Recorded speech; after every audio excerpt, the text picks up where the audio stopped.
Officer Darius Jones's day was the same as any other.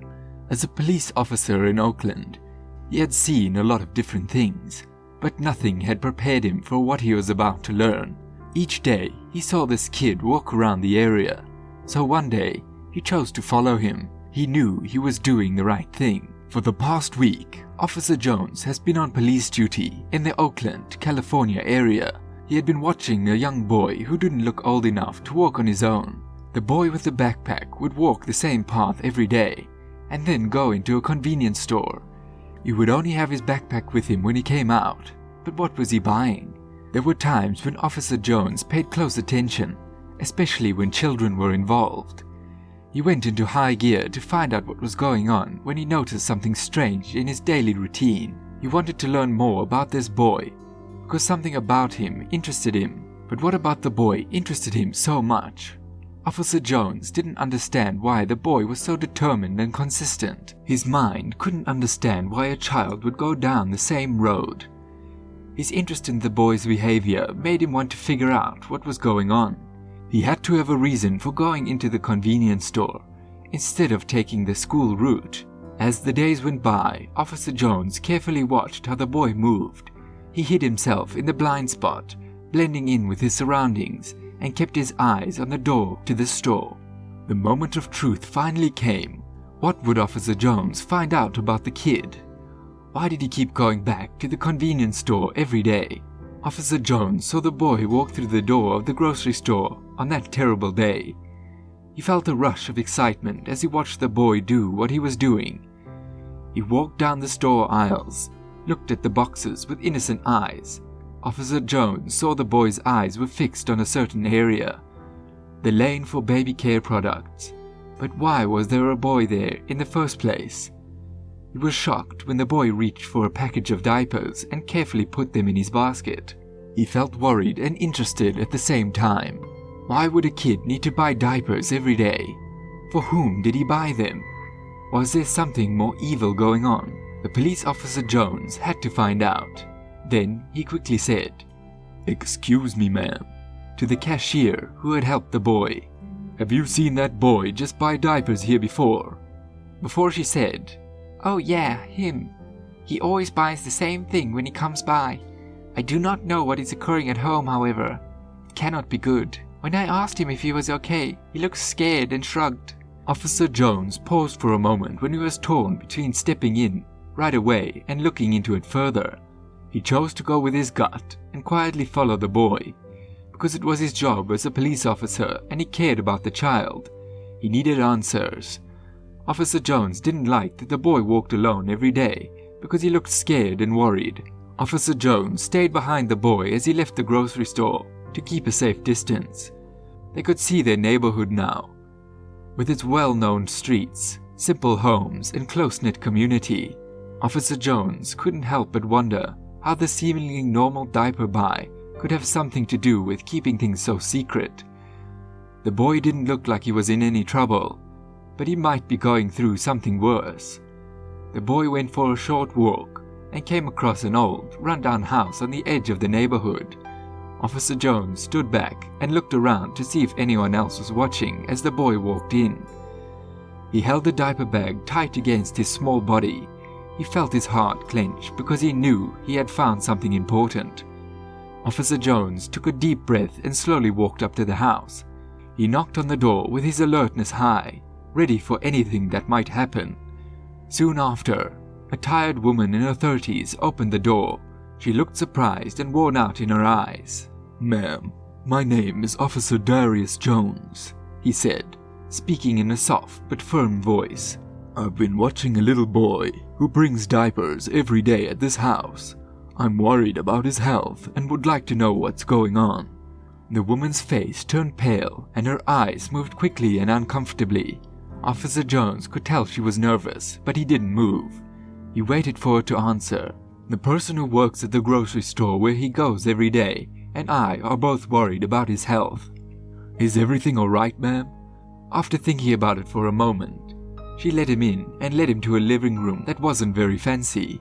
"I'm sorry for the mess," the woman finally said. "I just can't do much right now." Officer Jones let out a heavy sigh when he realized what he had done. Emily, the woman, started talking, but her voice was shaking with fear and sadness. She told him her name and a heartbreaking story of how she had to fight against all odds as a single mother. Officer Jones had heard many sad stories as a police officer. He thought that in the end, it was always the kids who were hurt the most. He had no idea that something evil and dark was going on, something he had never seen before in his job. Emily had lost her job a few months ago and was having a hard time making ends meet and taking care of her family. Officer Jones learned. She also had sadness after giving birth, and every day was hard for her. Daniel, her 8-year-old son, had become a rock of strength for her. He stepped in and helped around the house, even making them light meals. But Emily was leaving out important parts of the story while she spoke to the police officer. Officer Jones leaned back in his chair and couldn't believe what he was hearing. It was hard for this woman to stay alive after all she had been through. He was so young, but her poor son had a lot of stress on his shoulders. Daniel smiled and offered Officer Jones a coffee, but the officer should have known there was more than meets the eye. "Thanks, buddy, but you don't have to," Officer Jones said. Daniel looked very tired, but Officer Jones couldn't say no to the nice boy's offer. "You walk to the store every day, right? I wanted to see if you were okay." Daniel's face showed that he was scared. Was he trying to hide something? "Daniel, you could tell me anything. Do not worry, you're safe." Daniel got antsy and couldn't stay still. Jones, the officer, knew something was up. Something was wrong because Daniel had shut down. He suddenly said, "I need to help Mommy. I don't want to do it, but I have to." "Or else what?" Officer Jones asked, out of worry. "He's just sick and scared," his mom said with a tired smile. "Is there anything else we can help you with, officer?" It was clear that she had something to hide. Jones could tell by the look in her eyes. The same fear that had scared her son was swimming through her eyes. Officer Jones said goodbye by standing up and putting on his cap. The police officer left the house with a lot on his mind. That's just the beginning of something big that he was going to work on until he knew what it was. He walked over to his car and sat in it before driving off. He took one last look at the broken down house. There was something that made him furrow his face as he turned on the engine. An eye-shaped curtain in the living room moved to the side as a pair of small eyes looked at him. "Daniel," Officer Jones said in a low voice. The boy couldn't take his eyes off the car, and tears were running down his face. The police officer looked at the window and thought that someone was watching him. Daniel and his mom were both very scared for a reason. This was being run by someone else. It was Officer Jones's job to find out. The cop fought the urge to wave goodbye and drove off, but didn't answer the phone until he was just around the corner. He asked that the statistics on the street he was on be looked at by someone. Anything that would make people look twice, like gang behavior or break-ins, interested him. That being said, what he found out was much worse than he thought. Jones had always been a kind police officer. In all the years he'd been a police officer, he'd never lost a case. He never got close emotionally, but he always worked hard to make sure he broke through and got justice for those who earned it. He soon found out, though, that this case was different from any other he had seen. He had to watch over the house. The police officer should have known that someone was watching him.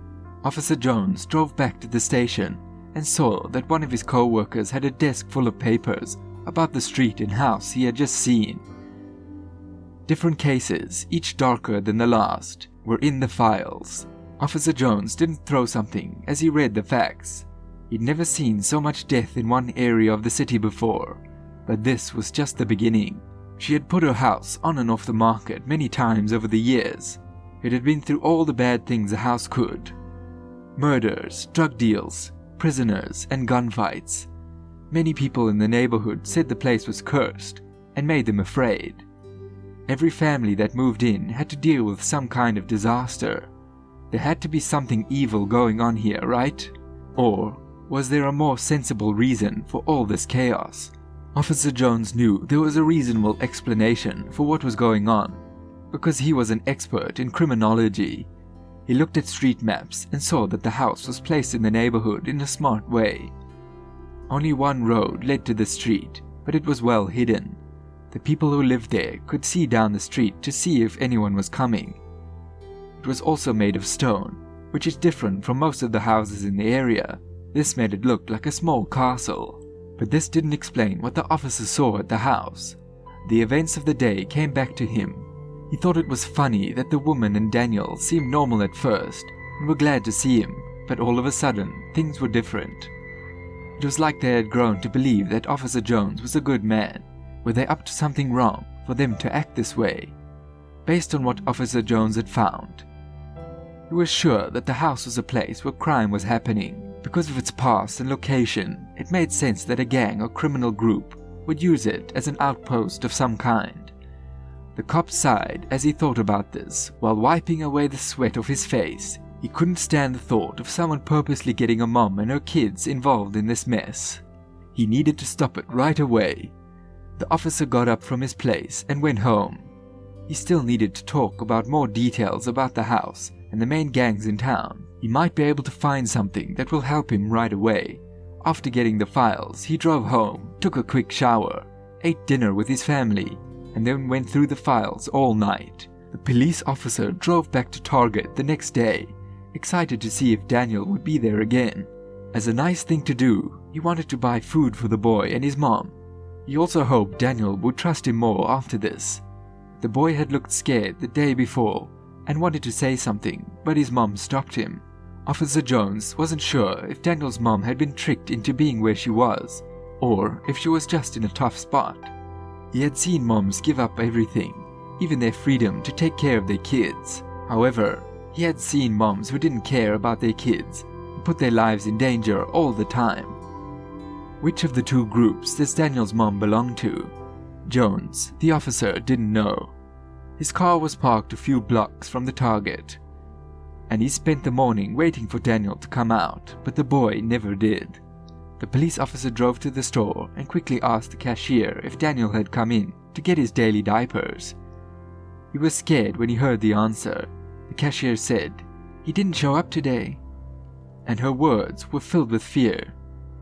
But a big man came in the exact time and bought the same brand of diapers and went the same way the boy always does. Officer Jones didn't wait for the cashier to describe the man in enough detail. He quickly got in his car and drove away. He knew he had to get to the woman's house as soon as possible.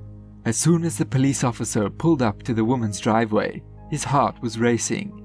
He walked up the stairs and knocked before going in. Daniel and his mom were standing in the middle of the living room, as if they were ready for him.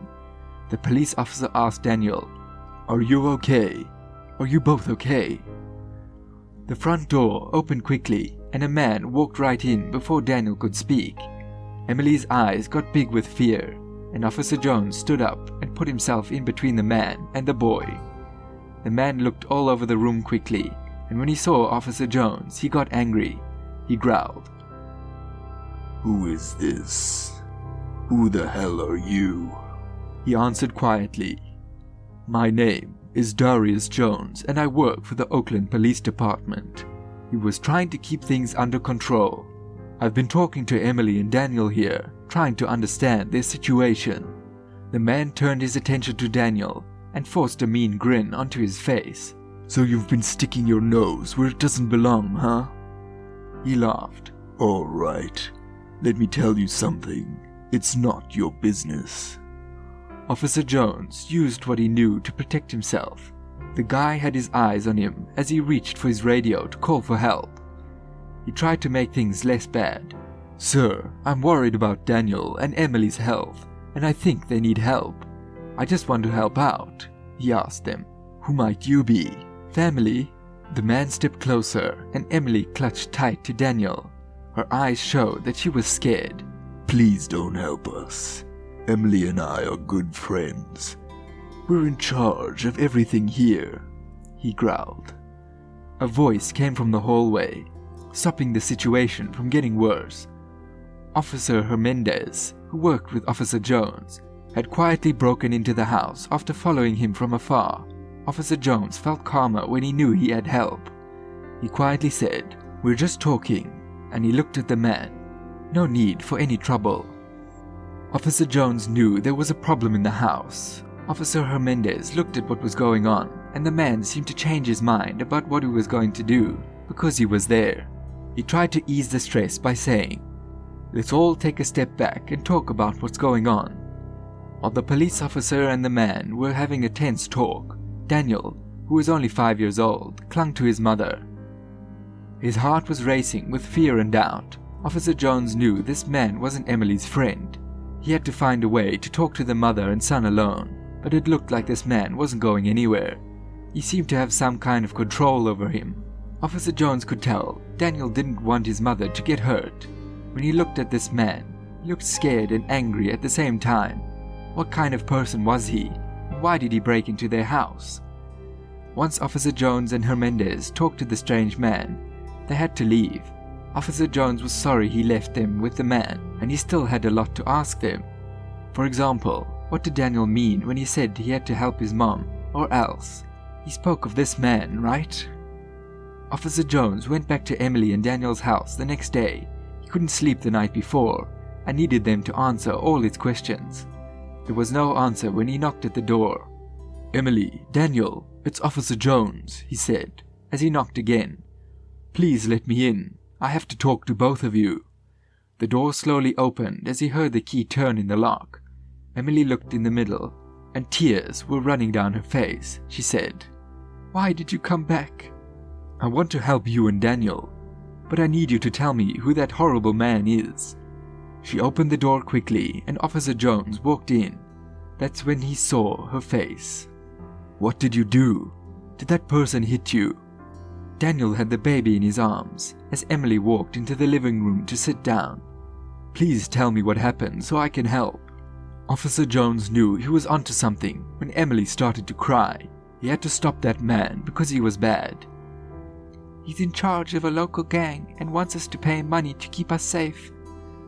He hits me if I don't have it. Because you guys were here yesterday, he beat me up to see if I had said anything to you. No more living like this for me." Officer Jones felt terrible for Emily and her family. Before he could help with that, he had to get them out of this terrible situation. Officer Jones knew they had to be careful. He wanted to keep Daniel and Emily safe. But he knew that things were more complicated than that. There were links between poverty, mental health problems, and domestic violence. So fixing one problem might not fix them all. Emily had to see a therapist to get better from her sadness. He thought that maybe he could call social services. But he didn't want Emily to lose her kids because she wasn't working, and was doing her best to take care of them. Officer Jones wanted to help Daniel get back to school, and knew that she was doing her very best, given how bad things were for them. His family had been through hard times before, and he had seen them get through them. He was going to save Emily and her kids from this terrible situation. He was most concerned about Daniel. He didn't have any good people in his life to look up to. Officer Jones promised to change that, even if it meant being that person for him. He turned to Daniel and said, "I want to talk to you alone again." He only had to talk to this boy to know he was carrying a big load. "Hey buddy, do you remember when you said you had to help your mom with the baby or else? What did that mean to you?" Emily spoke up and made it clear what Daniel meant. "Lily, my youngest child, has a medical condition. That means she needs diapers all the time. That's what Daniel means. He needs to get diapers, or else there will be a big mess to clean up. I can't afford to keep a supply on hand, so I bought a small package every day." Officer Jones listened carefully, and with each word Emily spoke, he felt more sorry for her. He understood how much she loved her children, and how much she had given up. This was a story about a mother who was determined to look out for and care for her family. But why is Daniel not in school like any regular kid his age? "I can't pay for him to go to school right now. The books and bus fare are really pricey, and we need to save that money for food. Danny gets it, even though he really misses his friends." Officer Jones realized how important it was to be a police officer after hearing Emily's story. He knew that his job was more than just following the law. It also included protecting the community, helping its members, and finding answers to problems they were having. Officer Jones set out to find ways to help Emily and her family because he wanted to help them. He got in touch with community groups, social services, and charities in the area to find tools and help that could make their financial situation better. People in Emily's neighborhood heard about her plea, which led to an amazing show of kindness and unity. Neighbors came together to help Emily and her kids by setting up fundraisers, collecting gifts, and being there for them emotionally. It showed how strong the society was and how connected everyone was. In the meantime, Officer Jones kept looking into things to make sure the family was safe. He found the group of people who prey on weak families and took advantage of their desire to make money for themselves. He worked with his co-workers to put together evidence and make a case because he was determined to bring these criminals to justice. He wanted them to leave the neighborhood so they couldn't take advantage of weak families. The community became more determined to protect its members as a probe went on. Residents became more aware and reported any strange behavior. They also offered to help the police. It was a strong show of strength against those who wanted to take advantage of the weak. They praised Officer Jones for protecting their neighborhood. They had been hurt for a long time. After months, the day of judgment finally came. Officer Jones and his co-workers caught the people who were taking advantage of homes, like Emily's. The people were happy because they knew that justice would be done. Officer Jones was proud that he was able to get rid of the bad people in the neighborhood. Now that they were no longer a threat, Emily and her family could take a deep breath. They felt a new sense of hope come over them, instead of the weight of constant fear. They were able to meet their basic needs thanks to the help of the community, which also restored their faith in people. They could all sleep better at night because they felt a little safer. Even though Emily was able to get help for her sadness, their journey was far from over. Because their community helped them and gave them resources, they were able to start rebuilding their lives. It was successful for Emily to find work, and Lily's medical needs were met. Slowly, the scars of their past faded away, leaving behind a future full of options. Daniel went back to school and did well. With Emily's job, she could pay for his school supplies and get him to and from school. He was a lot happier after things got back to normal. Officer Jones learned a lot that day, and he kept those lessons in his heart. In addition to being a law enforcer, he saw his job as a way to bring about good change. He often stopped to see Emily and her kids to make sure everything was okay. He became more devoted to his neighborhood and became a source of hope for those who were in trouble.